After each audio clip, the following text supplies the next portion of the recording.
to the other two questions in a second. I'm not getting off track. I just want to remind you about the Senate.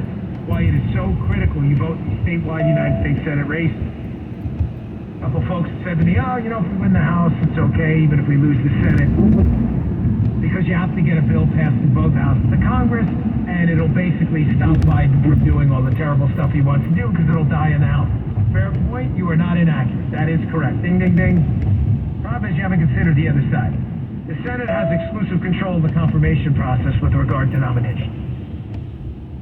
Joe Biden is nominating the most radical slate of judges we've seen since the Obama years, and some of them worse.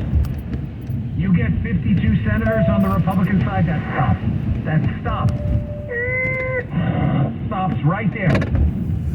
The House can't do anything about that. About judges and nominations. Cabinet replacements. None of that. The Senate, however, can. So it's important we win both. So are the polls wrong? Well, you can answer that question. You can make the polls wrong by showing up in these critical races right now and making sure you vote and bringing 10 people with you. I know it's driving some of you crazy. Sorry, a couple people on Facebook were like, stop telling us to vote, brother. I already voted. I love it that you already voted. I appreciate that. And my apologies. If it's annoying, I don't want to take any chances, folks. I'm an activist first, a talk show host second. After tomorrow, you're not going to hear it from me until the next election comes around. But it is too important right now that we win.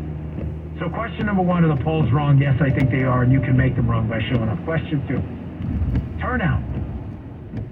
Nate Silver says, how big will the turnout gap be? There's going to be a turnout gap. Republicans are going to turn out in greater percentages than Democrats, I'm sure of it.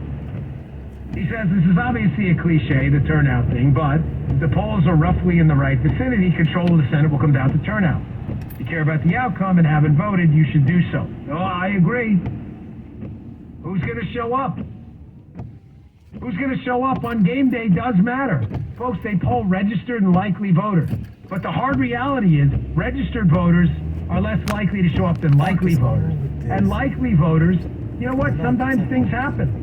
Today's election day. Thankfully, the weather's still decent down here by me in Florida. I don't know about the weather around the country. I can only look outside my window here. But for some reason, some people just don't show up. If you're thinking about it now and you're driving to a polling location and you see a little line and you're like, maybe I should turn around and go home, please don't. Please, listen, I'm not a motivational speaker. I'm not like Tony Robbins or anything. But, your country's not going to save itself. You have a choice. You have a voice in it. Everybody knows you voted. Make sure they don't know who you voted for, but they know you voted. Make sure you are on the record as having spoken out. So one day you can look your kids in the face, and when we fix this place, say, you know what? I may have been a small part of it, but I was a part of it. You can be a part of the change. That's your choice. Turnout matters. And don't buy into, maybe this was part of the first question, but another thing, don't buy into this Democrat generic lead on the congressional ballot. The Democrats are up in the congressional ballot generically. Throw that right out. That's all garbage. Why? Folks, House elections, you can only vote in your House district. Each congressional race has about 700,000 constituents in it, voters in it, or citizens in it, I should say. 700,000 people, okay, around the country. You can only vote in your congressional district. The Democrats have a problem when it comes to the House that they don't have in the Senate. The problem is a lot of Democrat voters tend to congregate in cities. So what winds up happening is New York City, LA, and Chicago, say there's 4 or 5 congressional seats in some of these cities. Sometimes maybe more, right, depending on the population. I mean, again, it's a seat for every about 700,000 people, right? The Democrats have this problem with throwaway votes. In other words, when you win an election, you have to win with 51 out of 100 votes, 51%, right? If you win by 70%, you don't get extra points, you don't get a brownie. What do you want, a cookie? Reminds me of that Chris Rock segment. You want a cookie? You don't get a cookie if you win by more than 1 point. You get Zippo. So Republicans, they didn't do it for any tactical reason. Republicans are just pretty much evenly spread around the country. The exurbs, the suburbs, not so many in urban populations, but you'll see some. So when it comes to House races, Republicans win 52-48, 53-47. They don't throw away their votes. Democrats throw away 10 tens of thousands and hundreds of thousands of votes across the country because they all choose to live in cities. What I'm getting at is a national poll of the House is totally irrelevant. The Democrats, if they're up 3-4 points, makes no difference because a lot of those are throwaway votes from LA and New York and Chicago, where the Republican was never going to win anyway, and the Democrat, they won by 20, 25, 30 points. You see the point I'm trying to make? Whenever you hear the national House race congressional poll, throw that right out. If the Democrats aren't up by 5 or 6, consider it even. Here's the kicker. Some of those national generic House polls if you look at some of them, have been running even now. So when you factor in Democrat throwaway votes, I think they're in big trouble, folks. Here's the third question. I got a guest coming up next. Talk about Florida political scene, what's going on. A friend of mine, John Snyder, good man. He knows Florida politics as well as anyone. Because what's going to happen in Florida early. Keep your eyeballs on Miami-Dade County. It's going to be a big indicator of what's happening in the rest of the country. Third question. The Nate Silver piece. How much does candidate quality matter? It's interesting. This question, this cycle has always been phrased as a question posed at Republicans. Look at you, it's Herschel Walker. These candidates are fine. Haas started out a little slow. He's a first-time candidate. He's doing fine. Herschel Walker has been doing just fine. These are fine candidates who are doing a decent job. But it's interesting, candidate quality isn't a question posed that often towards Democrats. You got John Fetterman and Kathy Hochul on the ballot. I'm going to take a hard pass about hearing about your candidate quality. You've got Katie Hobbs. Katie Hobbs won't even debate her opponent. She's so pathetic and weak. You're talking about candidate quality? Yeah, that's the open question today. Candidate quality matters. Katie Hobbs, sounds like the actress. She's not running. Katie Hobbs, she married to Tom Cruise one time. Katie almost said it again. Katie Hobbs and Stacey Abrams are already making excuses for their losses. Stacey Abrams is like, you misinformed the black male voter. Katie Hobbs like, there's a Republican disadvantage for me in the state, 6 points. She's already whining and moaning. Their candidate quality matters too. Some of their candidates suck.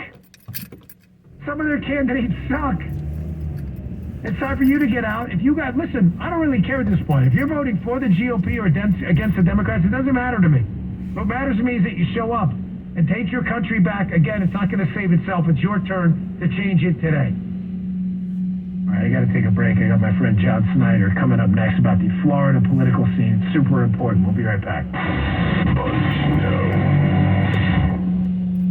Paid for by Christian Care Ministry. If you feel like you're stuck with a healthcare plan that isn't affordable or you simply just don't like how it works, well, right now, during open enrollment is a perfect time to switch to MediShare. The typical family saves $500 a month when they join MediShare, and what's more, they like it. MediShare has double the customer satisfaction rate compared to the industry. That's double. And MediShare is the most trusted name in healthcare sharing. It's been around for 30 years. It's shared more than $4 billion in healthcare bills. And here's why now is the perfect time to make the switch. If you join MediShare Complete by January 1st, they will waive your new member fees and you'll save an additional 10% off your first year. No fee to join, 10% off every month for all of next year. But again, it's a limited time offer.